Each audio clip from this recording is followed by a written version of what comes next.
할렐루야. 출애굽기 36장 말씀 함께 나누겠습니다.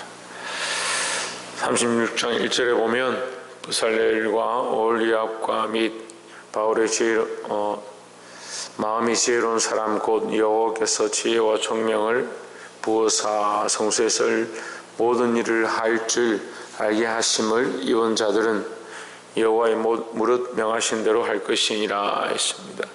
자, 우리가 이 첫 번째 볼 말씀은 하나님의 명하신 대로 행해야 된다라는 겁니다. 출애굽기 우리가 전체적으로 지금 거의 다 마무리가 되어 가는데, 출애굽기서에서 계속 하나님 말씀하신 것은 하나님 명하신 대로 하라라는 겁니다. 창세기도 마찬가지입니다. 하나님 명하신 대로 행하지 않았기 때문에 불법이 일어났고 하나님 앞에 범죄함이 일어났습니다. 출애굽기에도 하나님께서 계명을 주셨습니다. 계명을 주신 이유는 하나님 명하신 대로 행해라. 네가 원하는데 네가 옳다라고 생각하는 선과 악과 그 기준을 가지는 것이 아니고 하나님 말씀 앞에 선과 악을 가져야 된다는 겁니다. 옳고 그름의 기준이 하나님 말씀 앞에 있어야 하지 사람의 기준에, 내 기준에 가지는 것이 아니다라는 겁니다. 그래서 이 성막을 만들 때 얼마든지 내가 원하는 대로, 내가 기뻐하는 대로, 백성들이 하고 싶은 대로 만들 수 있겠죠. 그렇지만 하나님 분명히 말씀하셨고 명령하셨고 지혜를 부으셨습니다. 이유가 뭐냐는 거죠. 하나님의 명령을 따르게 하셨습니다. 우리가 아무리 선한 일, 우리 보기에 좋은 일, 내가 잘했다고 생각하는 일들을 하고 있다 하더라도 하나님의 명하신 뜻을 좇지 않는다면, 특별히 말씀을 따라 행하지 않는다면 그건 선이 아닙니다. 그냥 단순히 이 말씀을 그냥 읽혀볼 게 아니고, 이 시대가 정말 악해지니까 말씀 또한 자기가 듣고 싶은 대로 듣고 자기가 좋아하는 말씀만 골라서 듣고, 그래서 결국 뭐가 없느냐? 삶이 없는 겁니다. 말씀을 듣긴 듣는데 삶이 없는 거죠. 기도를 하긴 하는데 하나님 말씀에 근거한 기도가 아니고 자기 마음대로 기도하는 겁니다. 기도만 하면 된다. 그럼 세상 사람들과 똑같잖아요. 우리가 잊지 말아야 될 것은 우리는 하나님의 백성이다라는 겁니다. 누구의 말을 따르냐? 하나님 말씀을 따르고 하나님 명을 따라야 된다는 겁니다. 볼 수 있기를 주의 이름으로 축원합니다. 2절에 모세가 부살렐과 오홀리압과 및 마음이 지혜로운 사람 곧 그 마음에 여호와께로 지혜를 얻고 했습니다. 우리가 가진 지혜는 어디서 왔느냐? 하나님께서 주셨다라는 겁니다. 모든 것이 하나님께로부터 왔다는 생각들을 기본적으로 가지고 있어야 합니다. 믿음이 있다 하면서 우리에게 주신 삶의 축복 또한 하나님이 주신 것이고, 그렇지 않은 모든 부분 또한 하나님 주셨음을 기억해야 합니다. 내가 가진 게 아니고, 내 능력과 내 힘으로 가진 게 아니고 하나님 주셨음을 기억해야 하는 겁니다. 지혜를 얻고 와서 그 일을 하려고 마음에 원하는 모든 자를 부르매 했습니다. 하나님께서 주신 지혜를 가지고 뭘 했느냐? 하나님 원하시는 일을 하고자 자원하는 마음을 가졌다. 그러면 자원하는 그 자들이 그 자원하는 자기 지혜를 가지고 하느냐? 하나님께서 주신 지혜를 가진 자들, 이걸 이제 두 번, 세 번 반복합니다. 지혜를 가진 자들 가운데서 하나님의 신을 부으셨다, 이렇게 말합니다. 또한 하나님께서 지혜를 부어주신 자들이 자원하는 마음으로 나왔다, 이렇게 말하는 거예요. 그러니까 이게 함께 가야 되는 거예요. 우리가 하나님을 믿는 마음 가운데 성령이 역사하셔서 그 믿는 마음을 더 강하게 하시고, 하나님 주신 지혜 가운데 내가 자원하는 마음을 가지고 내가 이것을 하고자 할 때 성령이 도우시고, 이게 함께 하는 거죠. 나 혼자서 하는 것도 문제고 또한 하지 않는 것도 문제인데, 내 지혜로 하는 게 아니고요, 내가 하고자 할 때 내 지혜와 내 힘과 내 생각으로 하는 것이 아니고 성령의 도우심과 인도함을 받아야 된다는 겁니다. 그래서 하나님께서 분명히 말씀하십니다. 지혜를 얻고 지혜를 부어주고 여호와의 신을 그에게 부어주고 라고 말씀하십니다. 이 모든 은혜와 능력과 지혜가 하나님께로부터 왔음을 늘 잊지 않기를 주의 이름으로 축원합니다. 인생에 성공하는 사람들이 있는데 또 망하는 사람들이 있습니다. 또 성공했다가 망한 사람들도 봅니다. 왜 성공했다가 망하느냐? 교만해서 그렇습니다. 왜 교만하냐? 하나님 모르니까 교만합니다. 그럼 하나님 왜 모르냐? 자기 주신 것들이 하나님께로부터 왔음을 인정하지 않습니다. 처음에는 하나님께서 이런 은혜를 주셨습니다 하는데 시간이 지나면 당연히 내가 가지고 있는 겁니다. 원래부터 내가 가지고 있었습니다 라고 착각하는 거죠.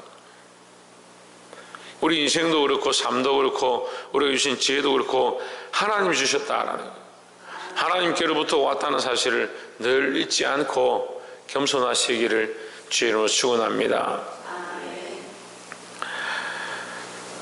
4절에 성수의 모든 일을 하는 지혜로운 자들이 각기 하는 일을 정지하고 와서 5절에 모세에게 고하여 이르되 백성이 너무 많이 가져오므로 여호와의 명하신 일에 서기에 남음이 있나이다 했습니다.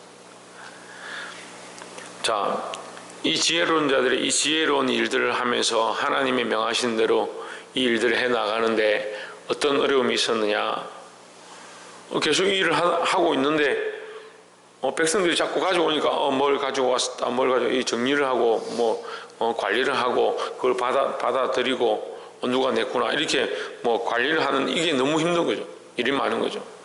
그렇게 하다 보니까 백성들이 이 물건 가지고 줄을 서서 받으니까 성소를 만드는 시간보다 이거 받는 시간이 더 많아서 성소를 만드는데 이 성막을 만드는데 집중할 수가 없다.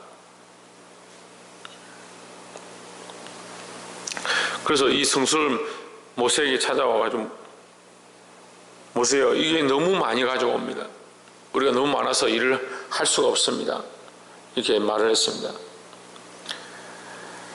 그러니까 6절에 모세가 명을 내리매 그들이 진중에 공포하여 이르되 물은 남녀하고 성소에 드릴 예물을 다시 만들지 말라 하며 백성이 가져오기를 멈췄다 했습니다. 이게 은혜죠. 하나님 앞에 드릴 것들을 많은 백성들이 드림으로 남았다는 거죠. 주의 전에 사실 필요한 만큼 있으면 되고요. 성전을 짓는데도 필요한 만큼 있으면 되고, 근데 문제는 여기 인간들의 욕심이 개입하니까 문제다라는 겁니다. 드리는 자들도 욕심을 따라 드리면 드리고 싶은 만큼만 드리고 자기에게 필요한 것들을 감추는 그런 어리석은 일들을 범합니다. 또 받는 자들도 받는 자들의 욕심을 따라 채우면 교회의 규모를 키우고 배를 불리고 그렇게 하는 데만 집중합니다. 필요한 만큼만 있으면 되는 거예요. 만나가 하루에 필요한 만큼 주셨던 것처럼, 만나를 하루에 필요한 만큼만 주셨던 것처럼, 죄송한 말씀이지만 주의 종들이 주의 종이라 하면서 세상에 받는 월급보다 많이 받고 떵떵거리고 다니고 그렇게 하면서 그게 목자들이 그런 모습을 보여야 세상에 굴리지 않고 그렇게 해야 성도들이 목자를 잘 대접하는 것이다 라고 자랑하는 것 어느 성경에도 없습니다. 근데 희한한 이론들을 많이 가지고 있더라고요. 욕심을 부릴 필요가 없어요. 필요한 만큼만 쓰면 되죠.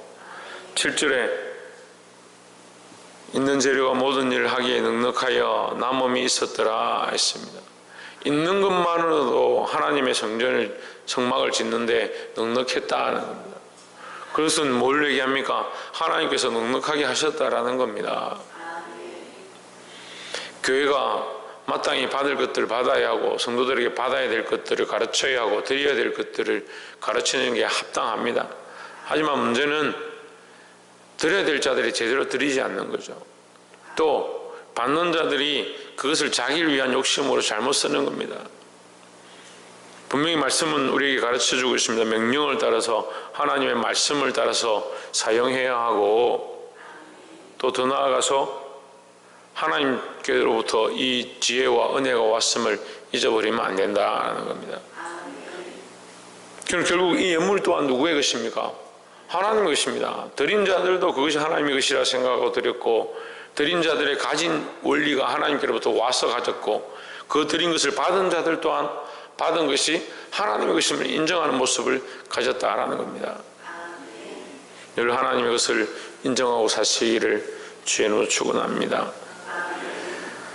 22절에 보시면 각 판에 두 촉이 있어 서로 연하게 하였으니 성막의 모든 판이 그러하며 했습니다. 이 성막을 만드는데 판을 두고 이 판 아래에 촉을 만들었는데 뾰족하게 촉을 만들어 놓고 그 촉을 어디에다 두느냐?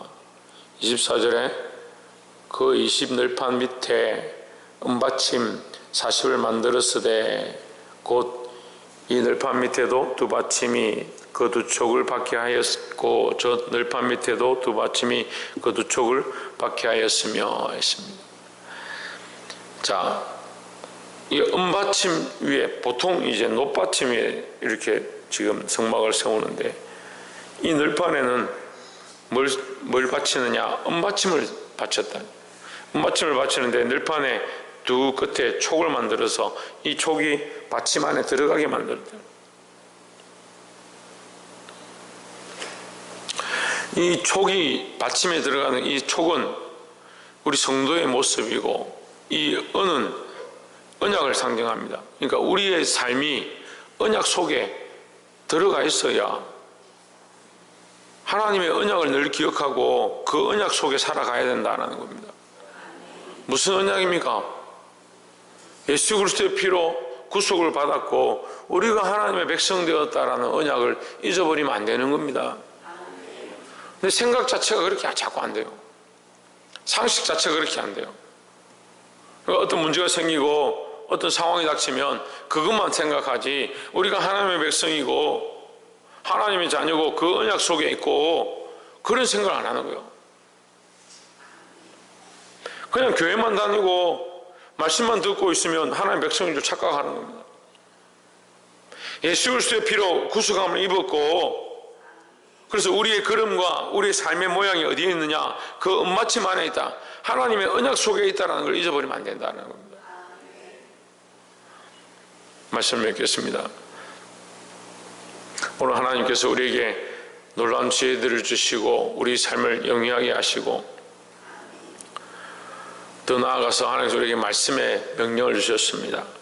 내가 살고 싶은 대로 내 뜻대로 사는 것이 좋은 시대가 되어 가고 있지만 그 좋다는 것은 세상이 좋다라고 하는 것이고 하나님 기뻐하시는 하나님의 모양대로 세워져 가는 성소들이 되어야 한다라는 겁니다.